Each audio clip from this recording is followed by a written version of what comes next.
to be close by. فيقال والولي القريب. He says والولي القريب. الولي is the person or someone who's near, someone who's close by, okay, someone who's very close to you. Then he said فيقال هذا يلي هذا أي يقرب منه. The Arabs say هذا يلي هذا, يعني this person is close to this person, this person is right after this person, and they use the word yali, which is the same root of wali. And then he uses a dalil from the Quran, the Sunnah. يقول ومنه قوله صلى الله عليه وسلم ألحق الفرائض بأهلها فما أبقت الفرائض فلأولى رجل ذكر أي لأقرب رجل إلى الميت.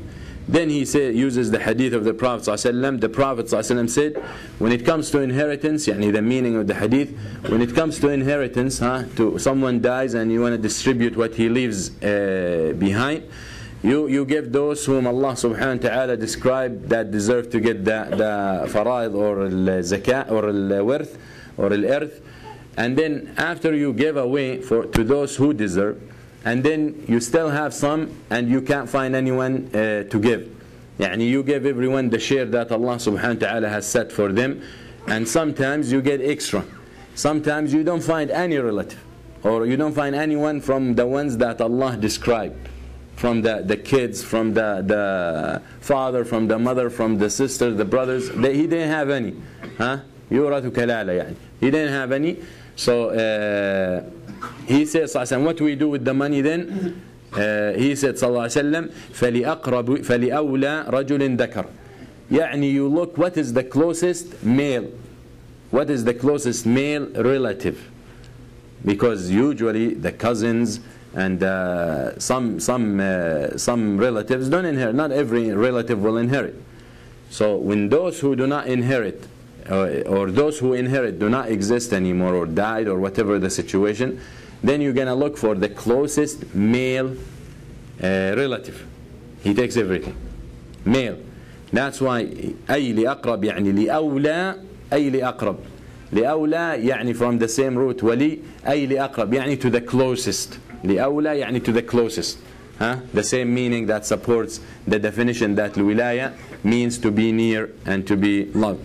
وأكده بلفظ, he says رحمه الله, وأكده بلفظ الذكر ليبين أنه حكم يختص بالذكور ولا يشترك فيه الذكور والإناث. And then he said فلأولى رجل ذكر. The Prophet ﷺ said in the hadith, so to the nearest man, male. But man is known to be male. So he's saying, he mentions ﷺ male to make sure that this hukum only applies to the males. Okay? Because they can say رجل يعني can be a man or a woman. So when he said ذكر, which is male, then that means completely exclude the females from the picture. Then he gives another example. كما قال في الزكاة فابن لبون ذكر. Ibn Labun, يعني اللبون, it's that's in the zakah certain times in the animal zakah, يعني في المواشي والأنعام. Usually zakah based on the number of heads. يعني you don't value everything and give 2.5%. Zakah in animals, it's different based on the numbers available. So certain numbers when it comes to sheep and all that, Ibn Laban Dhakar. Ibn is a male, يعني a son of a Labun. Labun is the camel that has milk. So a son of a camel, that is Dhakar, that is male. But we know the son is male. But he used sallallahu Dhakar, a male, just to make sure that that is what you're giving. يعني he's just giving you extra information not related to this. قال فإذا كان ولي الله هو الموافق المتابع له فيما يحبه ويرضاه ويبغضه ويسخطه ويأمر به وينهى عنه. So now he's telling you from this definition. Now we said the wali means the one who is close and the one who loves. Okay? That were the origin of the word. So he's saying rahimahullah, so if the wali of Allah, now he gave you the wali, the word wali, because there's wali of Shaytaan as well. There's wali of Taghut, there is wali of another human being, there is wali of يعني some animal rights today.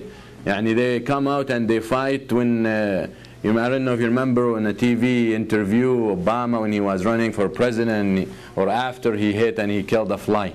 And animal rights came out and they're fighting for the rights of this bug that he killed, whereas people are being slaughtered and you don't hear anything from these people, which is يعني the absurdity and the hypocrisy. But the point is, the wali we're talking about now is, we gave the definition of wali in general. Now we give you, so wali is someone who loves and someone who's close by. So wali shaytan is someone who loves the shaytan and want to be close with the shaytan, and wants to be close in any environment that brings the shaytan and is supported by the shaytan. So waliyullah, he says rahimahullah, so waliyullah huwa al-muwafiq al-mutabi'. Now these are the descriptions. He said, so if wali of Allah is the one who follows and the one who agrees and one who loves and one who hates, and one who loves what pleases Allah and hates what angers Allah, then وَيَنْهَى عَنْهُ كَانَ الْمُعَادِ لِوَلِيهِ مُعَادِيًا لَهُ. So if this is the description of the wali of Allah, that means he follows the orders of Allah, he follows what Allah loves, and he hates what Allah hates, and he hates what Allah forbids, and he joins what Allah ordered to join, and he forbids what Allah forbids. Then the one who takes this wali as enemy becomes the enemy of Allah subhanahu wa ta'ala. So when people decide to follow Allah and the orders of Allah and obey Allah and follow the religion that is only accepted by Allah, we tell those who take them enemies, you are the enemy of Allah subhanahu wa ta'ala, and he who takes Allah as his enemy will lose. There is no doubt about it. No doubt about it.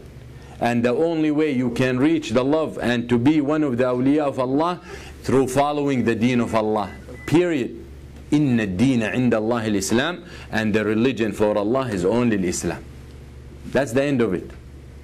So the only people who can be from amongst the awliya of Allah, the only people who can be from amongst the awliya of Allah today are those who are on the deen of Muhammad sallallahu alayhi wa sallam. And those who take the people of the religion of Muhammad as enemies will regret, because they're fighting Allah subhanahu wa ta'ala, and who takes Allah, as I said, enemy will definitely lose.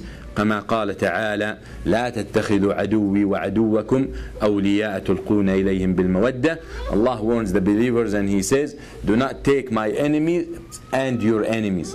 So the fact that Allah subhanahu wa ta'ala made his enemies your enemy, that means there is same interest. That means what Allah takes enemies, you become obligated to take enemies. What Allah loves, you have to love if you want to be from the awliya of Allah. Because it's not a wali, he who loves what Allah hates. Yani we'll take you to a simpler example. You love a person in this life, you love a woman, and then this woman tells you, so and so I hate. So and so I hate.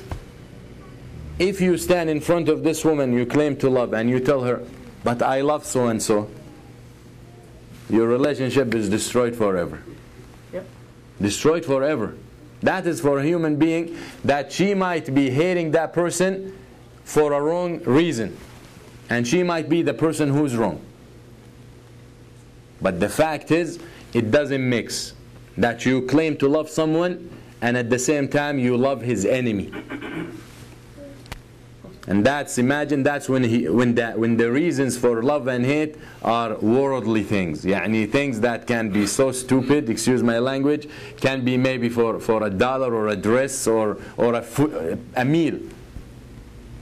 So when we talk about Allah subhanahu wa ta'ala, and we talk about the principles being faith and aqeedah and creed and heart and connection with Allah and relationship with Allah and dunya and akhirah and heavens and earth and heavens and hell, then you know you have to love what Allah loves. And you cannot love what Allah hates. To be from amongst the awliya of Allah. That's why Allah subhanahu wa ta'ala says, do not take my enemy and your enemy as awliya. Don't take them as friends. You claim to love me, how can you be friend with my enemies?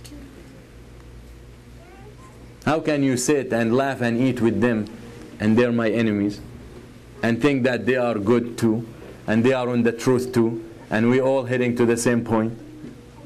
لا تتخذوا عدوي وعدوكم أولياء تلقون إليهم بالمودة.